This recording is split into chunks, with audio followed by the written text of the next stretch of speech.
Just saying. Mr. Hadley? Mr. Hadley.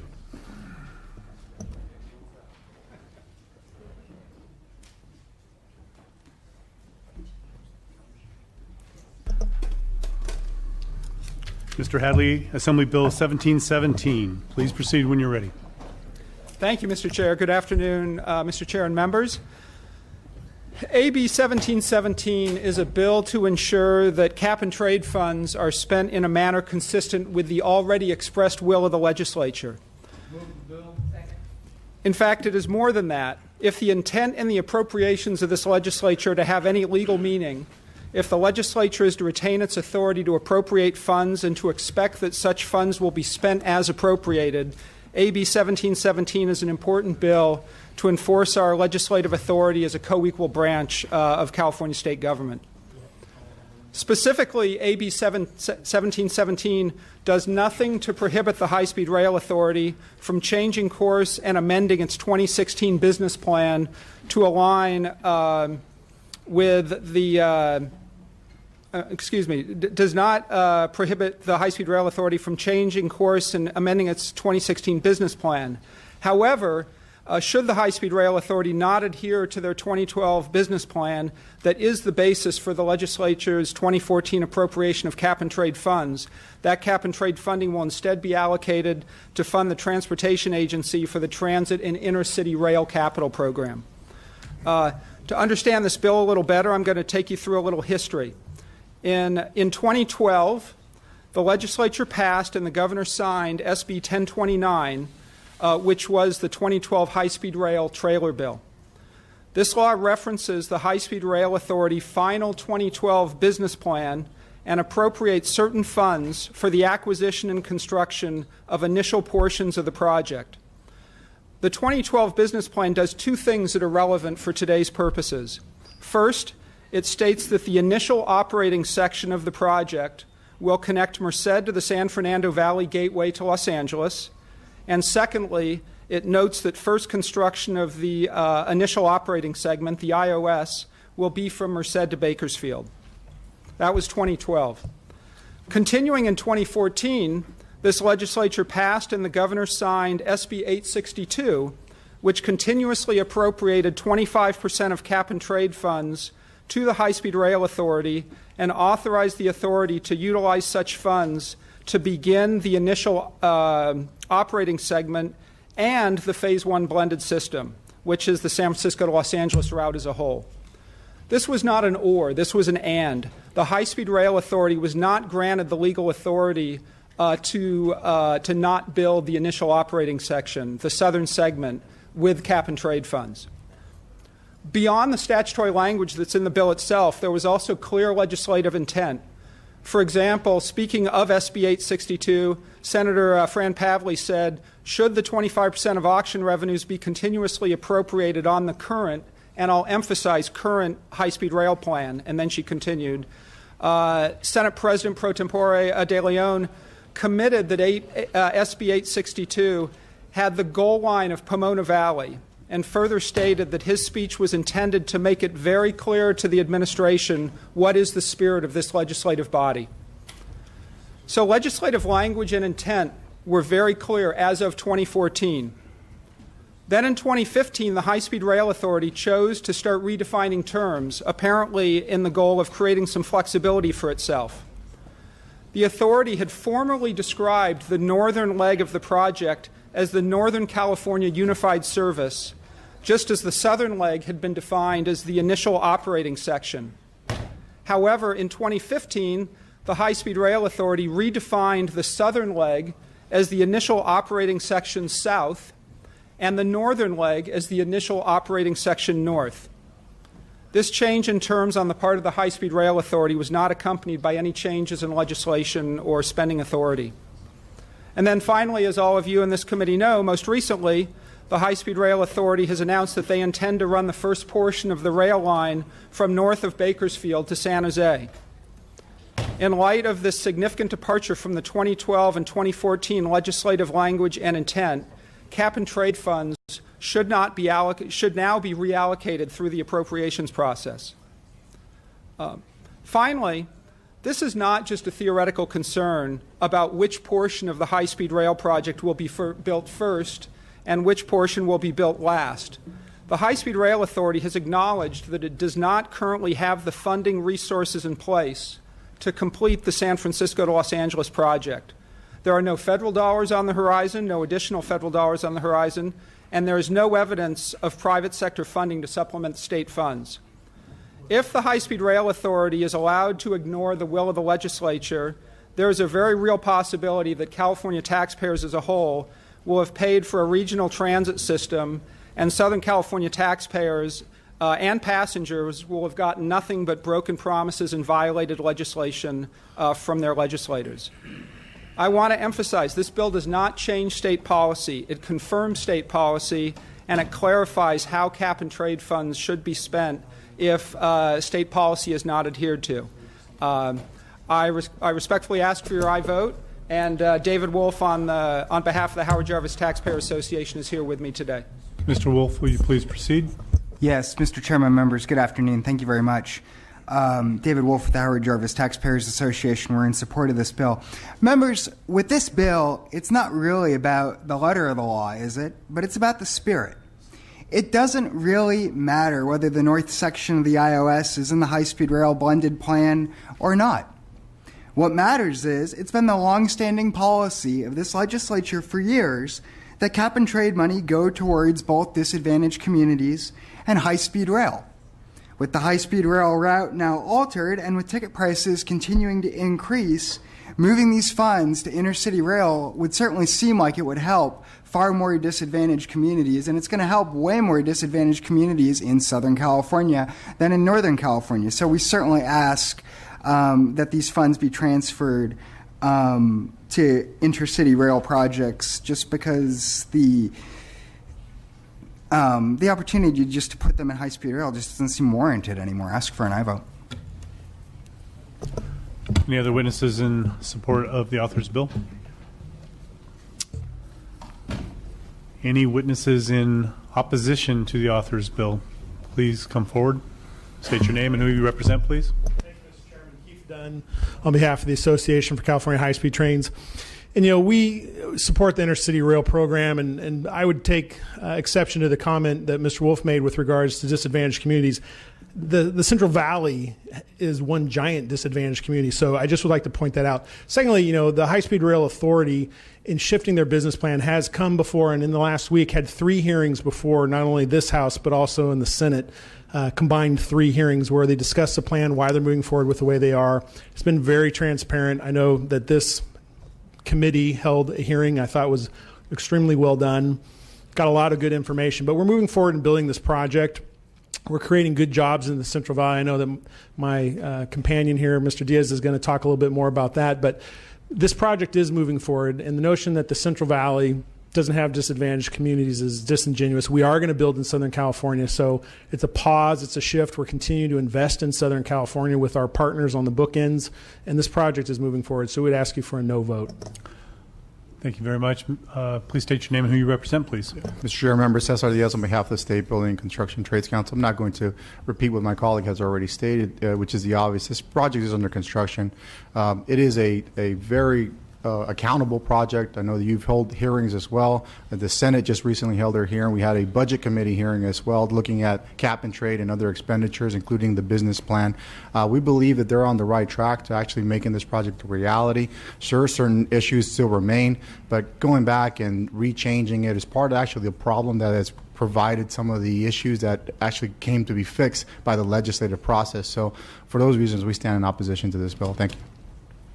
Any other testimony or witnesses that would like to testify in opposition to the bill? Seeing none. Any members of the committee that have questions of the author? Ms. Brown. Thank you, Mr. Hadley. Does this 25%, is that redirected for disadvantaged communities? I mean, is that the 25% is already in the cap and trade? The 25% was supposed to go to the disadvantaged communities. Is that the same 25%, or is this something different? They are not the same, but they're overlapping. the legislature has appropriated 25% of cap-and-trade funds to the high-speed rail project. They've also, we have also legislated that 25% of cap-and-trade funds would be spent on disadvantaged communities. Some of that could be, and has been, and will be high-speed rail funds to the extent they continue to be spent. But they're not the same. It's not the same pool of funds that you're drawing from. If these funds are returned or reallocated to the Transit and Intercity Rail Capital Program, these funds would be spent on transit projects in metro areas, not between metro areas, that would benefit a lot of disadvantaged communities disproportionately in Southern California. Thank you. That's satisfactory, Assemblymember Brown? That answer? Yes. Okay, thank you. Any other questions of the author by the committee? Mr. Hadley, would you like to close? I would just really emphasize in closing that this bill, AB 1717, does not change the legislative history of this issue coming from the Assembly and the Senate.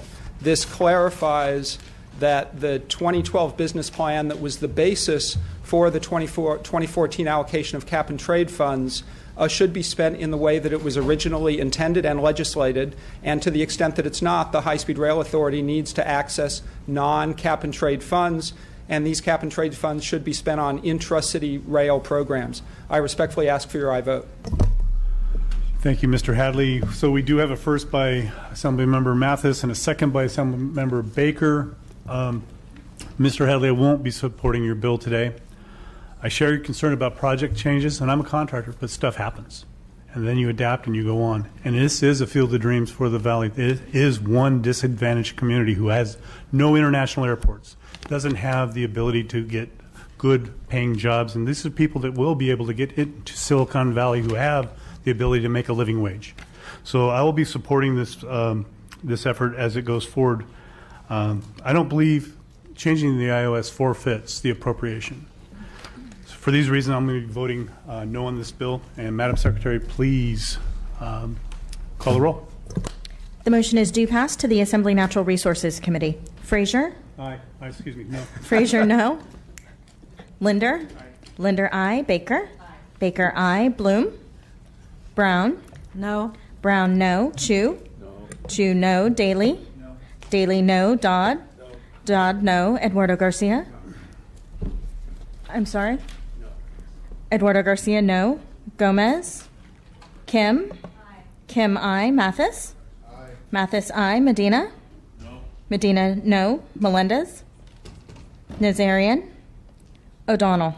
Aye. Or no. O'Donnell, no. No aye. So your bill has 4. We'll keep that roll open for absent members. Thank you, Mr. Hadley. At 4 and 2 almosts. Close only counts in hand grenades and horseshoes. Thank you, Mr. Chair. Mr. Quirk is up. I know that Mr. Gray has been very patient, and I thank you for being so, sir. Mr. Quirk.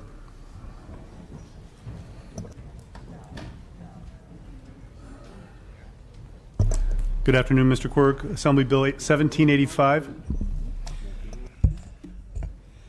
Good afternoon, Chair and members. I'd first like to thank committee staff and the Chair for their help on this bill. When originally written in law, texting was cutting-edge technology and the main function of a cell phone. Now smartphones have a plethora of other features that demand a driver's attention and lead to very dangerous behavior, but they are not clearly prohibited by law. My bill, 1785, addresses a code section that is so woefully out of date that the judicial system and law enforcement have pleaded for clarity to be given. Example of this ambiguity is that inputting an address into a GPS is not considered texting, despite the fact it's potentially much more distracting than texting is. Nationally and statewide, we are seeing more campaigns to draw attention to this growing danger, including recognizing April as Distracted Driving Awareness Month and California Teen Safety Driving Week, which was celebrated last week. My bill updates the law to provide clarity to both law enforcement and the public about what activities are not allowed behind the wheel. In 2015 alone, there were almost 900 injury collisions and 12 fatal crashes where handheld cell phone use was an inattention factor. Thank you. And today I have with me Jonathan Feldman with the California Police Chiefs. He'll be speaking specifically to the concerns they have with the current ambiguities in the law, and also Dr. Kelly Browning, Executive Director of Impact Teen Drivers, who will talk about the high toll that this has taken on teen drivers. Dr. Browning, could you go first? I'll move approval, Mr. Chair. Okay, we have a first by Mr. Daly. Second. A second by Mr. Dodd. Please proceed. Good afternoon, Mr. Chair and members. It is on. Get close to it. How about this? Close. Okay. Good afternoon, Mr. Chair and members. My name is Kelly Brown. I'm the Executive Director of Impact Teen Drivers. Impact Teen Drivers is a nonprofit organization dedicated to stopping the #1 killer of teens in America, which are car crashes, 100% preventable car crashes. 75% of all fatal teen driving crashes do not involve alcohol and drugs, but everyday distractions, such as updating your social media status, taking selfies behind the wheel, and even shuffling your playlist while driving. ITD, along with our law enforcement partners in the California Association of Highway Patrolmen, are in support of 1785. Assemblymember Quirk's needed effort to modernize the distracted driving law to accurately reflect the reality of smartphone users today is very much needed. AB 1785 makes the current distracted driving law more specific to how people are using their phones today in today's society. While "don't text and drive" has become a common slogan, the reality is that so many functions of wireless devices beyond texting are very distracting and very dangerous. Simply leaving it as a slogan isn't enough. If we think through one of the most positive life-saving traffic safety issues we have had extreme success at, it's the seatbelt law. In the early 1980s, we had about 11 to 14% seatbelt compliance rate in the U.S. Today in California, we have a 97%. That didn't happen because we told people simply to buckle up. It happened because we had enforcement and education combined. The only way you can enforce a law is if it's clear and concise. California needs to take action and make the law more reflective of today's world. I thank Assemblymember Quirk for his work on this issue and respectfully request an aye vote. Thank you. Next witness, please state your name and who you represent. Yeah, Chair and members, Jonathan Feldman with the California Police Chiefs Association. We are in support. Thank the Assembly member for his leadership on this issue. Law enforcement is having difficulties policing distracted driving by cell phone use. The law was originally written with clear intent. We do not want drivers taking their eyes off the road to use their cell phones. Unfortunately, when it was written, the primary use of a cell phone was for communication, and that's why the law specifies for use during communication. Right now, drivers are using it to YouTube, to Google things, to MapQuest. To take your eyes off the road, it places other persons at danger, and we need clarification, and that's what this bill is about. Departments are seeing cases not prosecuted because it's hard to prove that what you were doing was actually communication related. We know that there are tons of uses. We all get distracted by these things every single day. And so we thank the Assembly member for his leadership again and request an aye vote. Please proceed with your name and who you represent, please. Mr. Chair, members, Sean Rundle with the California Peace Officers Association. With the recommendation, I'll align my comments to my colleague from Cal Chiefs about the bill clarifying the process for law enforcement in terms of the usage of the devices. So with that, we are proud to support the measure. Any other members of the public that would like to testify in support of the bill? Please proceed. Chair Jeannie Wardwaller with the California Bicycle Coalition in support. Good afternoon, Chair. This is Tony Dang with California Walks in support of the bill. Any other members of the public that would like to testify in support of this bill? Any members of the public that would like to testify in opposition to the bill, the author's bill? Seeing none, any members of the committee that have any questions? Mr. Medina. Just I want to thank the author. As a high school teacher, Mr. Quirk, it's very unfortunate that every year I would see at my own high school fatalities or serious accidents. And so I thank you for bringing this bill, and I know that it would be very helpful, especially as it pertains to high school students. So thank you for bringing this bill up. Assemblymember Baker. Thank you, and thank you, Mr. Quirk. I know we've spoken about this bill in ways we can get it even better. As one of your witnesses testified, the only way to enforce is with clear and concise language. And my concerns that we've talked about, and I appreciate our conversations, have been how this is very broad and it hasn't quite gotten to a level of specificity that we can have good, clear enforcement. I've done several ride-alongs with CHP and police in my district, and we've held safe driving forums with students on avoiding distracted driving, and there's no doubt there is a need. I think I'm going to be laying off today because I want to work with you as best I can and be constructive in offering how we can get it even more precise so that we're getting it exactly what the issue is. I know some of the CHP officers I've done ride-alongs with have complained that the commissioners are not supporting their citations because it's too literal, that you have to be using the device for communications, and they want to have something that gives them enough room. But they're finding other ways in the vehicle code whenever possible, and we might want to look at what they're finding that's working and see if we can combine them somehow. So I'm very eager to work with you on that. Certainly I'm not opposed to the efforts, and I'm sure we can get to some more precise language so that we can have less overbroad and include in that. There's these new Apple CarPlay, at least they're new to me, systems in cars where you basically have your phone screen on your car, and that can become very distracting as well. We might want to look at how we're just overall consistent to tackle the problem, and I'm grateful for your work on this and look forward to working with you. Any other questions of committee members of the author? Seeing none, Mr. Quirk, would you like to close? Yes, I'm quite happy to work with Member Baker, who is an attorney and who I respect as a very bright person, as well as any group that wants to show us language. We are glad to take a look at it as the process goes along and try to improve it as it goes along. I do want to say, Mr. Chair, I understand one reason that you're on this committee is to prevent accidents, particularly to youth, and that's why I'm here too. So I ask for your aye vote. Thank you, Mr. Quirk. And you have been nothing but supportive of my efforts for distracted driving awareness, and I applaud you for that, and I want to thank you for bringing this bill forward. As you mentioned, my primary focus has been driver safety and having folks that aren't in the same club as I am. This bill will modernize our statutes and include all kinds of cell phones and mobile devices, including old-fangled flip phones, newfangled iPhones, and even those phones that haven't even been fangled yet. We should do everything we can to make sure law enforcement can keep our roads safe.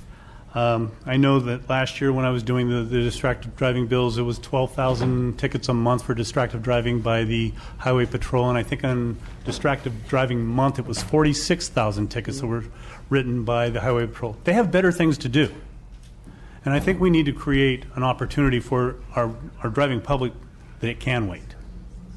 I've done seminars with AT&T and Kaiser Permanente with the driving simulators at high schools. None of them ever get through the simulator. The driver awareness has to be brought to the forefront, and I do applaud you. And I would like to be added on as a co-author, if you would do me the honor. Absolutely. With that, Madam Secretary, would you please call the roll? We do have a motion by Daley, second by Dodd. Madam Secretary, please. The motion is due pass to the Assembly Appropriations Committee. Frazier? Aye. Frazier, aye. Linder? Baker? Bloom? Brown? Aye. Brown, aye. Chu? Aye. Chu, aye. Daley? Daley, aye. Dodd? Dodd, aye. Eduardo Garcia? Eduardo Garcia, aye. Gomez? Kim? Mathis? Medina? Medina, aye. Melendez? Nazarian? O'Donnell? O'Donnell, aye. Thank you, Mr. Chair and members. That has 8 votes. We'll leave the roll open for absent members. Thank you very much again, Mr. Quirk. Thank you. We'll call up the patient man, Mr. Gray.